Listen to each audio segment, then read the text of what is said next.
ನಾನು ಕನ್ನಡಿಗ, ಕನ್ನಡದ ಕಾವಲಿಗ. ನಾನು ಕನ್ನಡಿಗ, ಕನ್ನಡಕ್ಕೆ ಕಾವಲಿಗ. ಕೈಯಲ್ಲಿ ಕನ್ನಡ ಫಲಕ, ಮೈ ಮೇಲೆ ಕನ್ನಡ ಧ್ವಜದ ಬಟ್ಟೆ, ಕನ್ನಡವನ್ನೇ ಹೊತ್ತು ತಿರುಗುವ ಈ ಅಪ್ಪಟ ಕನ್ನಡ ಪ್ರೇಮಿ ನಮ್ಮ ಕ್ಯಾಮ್ರಾ ಕಣ್ಣಿಗೆ ಸೆರೆ ಸಿಕ್ಕಿದ್ದು ಕುಂದನಗರಿ, ಬೆಳಗಾವಿಯಲ್ಲಿ. ಮೂಲತಃ ಹಾವೇರಿ ಜಿಲ್ಲೆ ಶಿಗ್ಗಾವಿ ತಾಲೂಕಿನ ಮೂಗಳಿ ಗ್ರಾಮದ ಈ ಯುವಕನ ಹೆಸರು ಮಂಜುನಾಥ ಭದ್ರಶೆಟ್ಟಿ.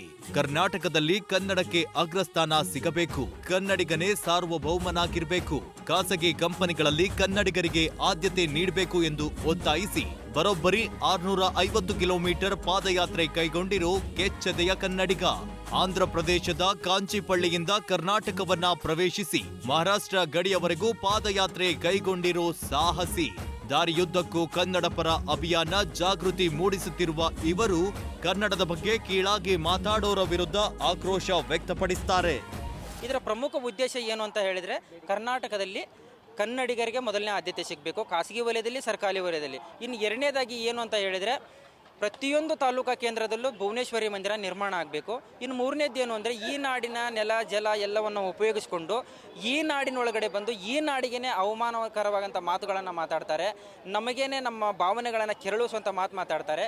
ಇದನ್ನು ನಿಲ್ಲಿಸಬೇಕು ಅಂತ ನಾನು ಆ ನಿಟ್ಟಿನಲ್ಲಿ ಈ ಒಂದು ಪಾದಯಾತ್ರೆ ಹಮ್ಮಿಕೊಂಡಿದ್ದೆ.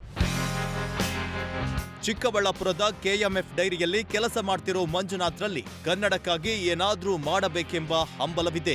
ಕನ್ನಡಿಗರಿಗೆ ಎದುರಾಗ್ತಿರೋ ಸಮಸ್ಯೆಗಳ ಬಗ್ಗೆ, ನಿರ್ಲಕ್ಷ್ಯದ ಬಗ್ಗೆ ಸರ್ಕಾರದ ಗಮನ ಸೆಳೆಯುವ ಉದ್ದೇಶವಿದೆ.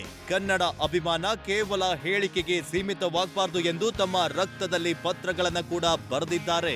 ಇಂತಹ ಕನ್ನಡ ಭಕ್ತನಿಗೆ ಬೆಳಗಾವಿ ಕನ್ನಡಿಗರಿಂದ ಆತ್ಮೀಯ ಸ್ವಾಗತ, ಆತಿಥ್ಯ ಸಿಕ್ಕಿತು.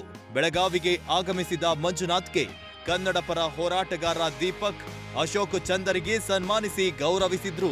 ಮಂಜುನಾಥ್ ಅವರ ಪಾದಯಾತ್ರೆಯ ಉದ್ದಕ್ಕೂ ತಮ್ಮ ಬೆಂಬಲ ಇರುತ್ತದೆ ಎಂದು ಹೇಳಿದ್ರು. ಮಂಜುನಾಥ್ ಭದ್ರಶೆಟ್ಟಿ ಅಂತ ಒಬ್ಬ ಯುವಕ ಕನ್ನಡದ ಜಾಗೃತಿಗಾಗಿ ಅಲ್ಲಿಂದ ಇಲ್ಲಿಂದ ಕಾಲ್ನಡಿಗೆಯಲ್ಲಿ ಬಂದದ್ದು ಬಹಳ ಹೆಮ್ಮೆಯ ವಿಷಯ ನಮಗೆ. ಆ ಭದ್ರಶೆಟ್ಟಿ ಅವರಿಗೆ ಬೆಳಗಾವಿ ಜಿಲ್ಲಾ ಕನ್ನಡ ಸಂಘಟನೆ ಪರವಾಗಿ ನಾವು ಸಂಪೂರ್ಣವಾಗಿ ಬೆಂಬಲ ಮಾಡ್ತೇವೆ. ಒಟ್ನಲ್ಲಿ ಪದೇ ಪದೇ ಗಡಿ ಖ್ಯಾತೆ ತೆಗೆಯುವ ಎಂಇಎಸ್ ನಾಯಕರಿಗೆ ಬೆಳಗಾವಿಯಲ್ಲಿ ಪ್ರತ್ಯಕ್ಷನಾಗಿರುವ ಈ ಕನ್ನಡ ಪ್ರೇಮಿಯಿಂದ ಖಡಕ್ ಸಂದೇಶವೊಂದು ರವಾನೆಯಾಗಿದೆ. ಮಂಜುನಾಥರ ಕನ್ನಡ ಪ್ರೇಮಕ್ಕೆ ನಮ್ಮದೊಂದು ಸಲಾಂ ಹೇಳಲೇಬೇಕು. ಕನ್ನಡ ಮಂಡೆ, ಕನ್ನಡ ಹೆಣ್ಣೆ, ಕಸ್ತೂರಿ ಕಣೆ ನಂಜಿ. Srikanth, news first, Belagavi. ನಂಜಿ.